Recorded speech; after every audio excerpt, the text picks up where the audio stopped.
Hello viewers, আসসালামু আলাইকুম। Welcome back to my channel Fatema Akter blog 68। আশা করছি আপনারা আল্লাহর রহমতে সকলে ভালো আছেন, আমিও ভালো আছি। দেখুন,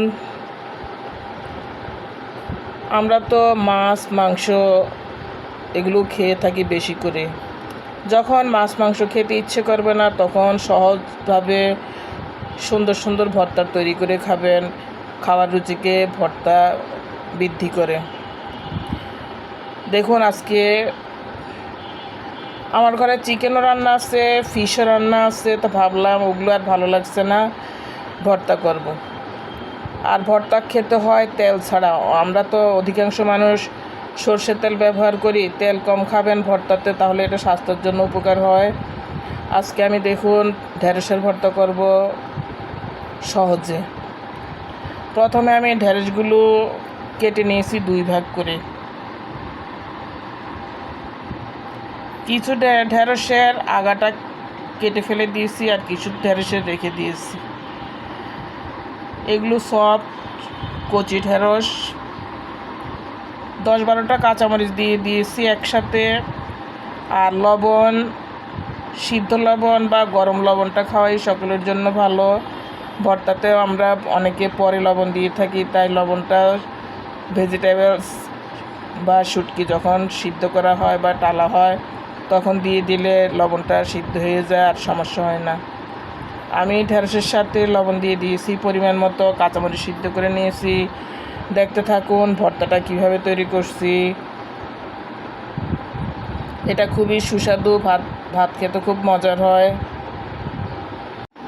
প্রিয় দর্শক, দেখুন ঢেঁড়সগুলো একটা প্লেটে তুলে নিলাম। 4-5 মিনিট সিদ্ধ করলে হয়। অল্প পানি দিয়ে ঢেকে নিয়ে লবণ দিয়ে দিবেন, কাঁচামরিচ দিয়ে দিবেন। আর যদি আপনি মরিচ টেলে খেতে চান তাহলে শুকনো খোলায় টেলে নিতে পারেন, শুকনো মরিচ দিয়েও করা যায়। এখানে দেখুন অনেকগুলো পেঁয়াজ কেটে নিয়েছি, কাঁচামরিচগুলো বেছে নিব।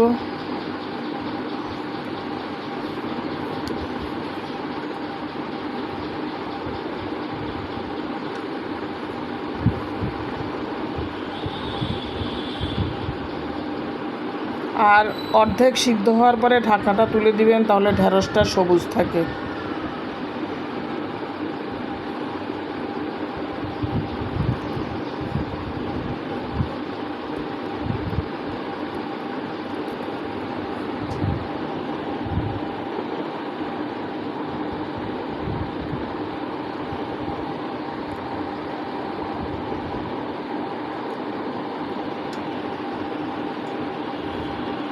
আমি একটু ঝাল করব, তাই কাঁচামরিচ পরিমাণ মতো একটু বেশি দিয়েছি।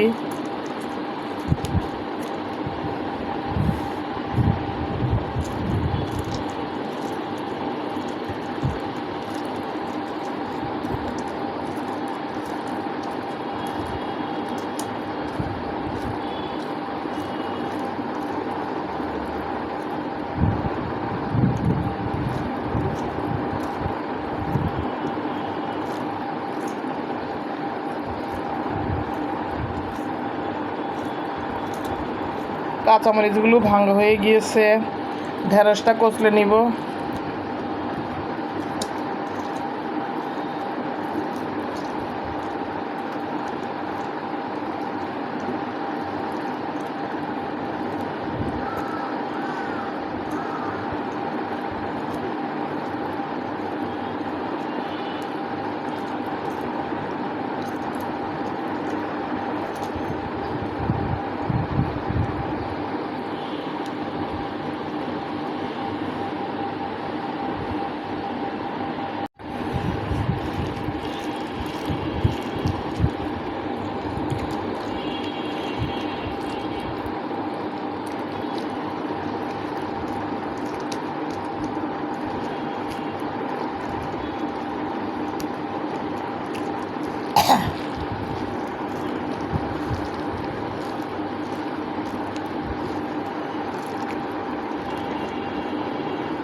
ঢেঁড়সগুলো মাখানো হয়ে গেল, মরিচগুলো মাখিয়ে দিচ্ছি একই সাথে।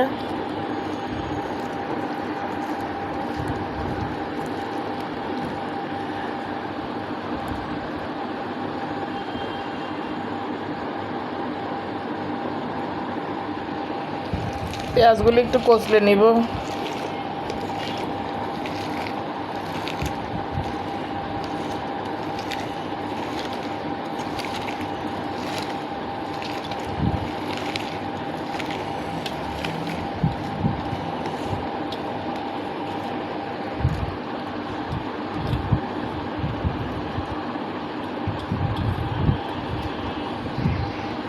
পেঁয়াজটা হজমের সহযোগিতা করে, তাই পেঁয়াজটা একটু পরিমাণে বেশি দিচ্ছি।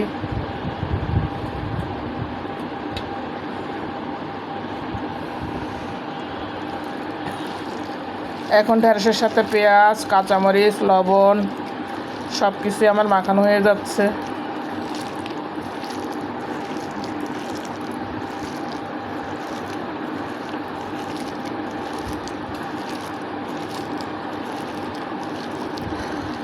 আর যারা সর্ষের তেল পছন্দ করেন দিতে পারেন, আমি আবার তেল ব্যবহার করব না, তেল পছন্দ করি না।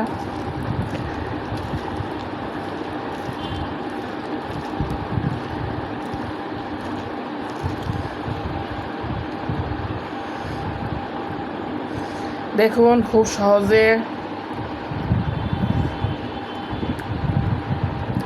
লবণ, কাঁচামরিচ সব কিছু পারফেক্ট আছে।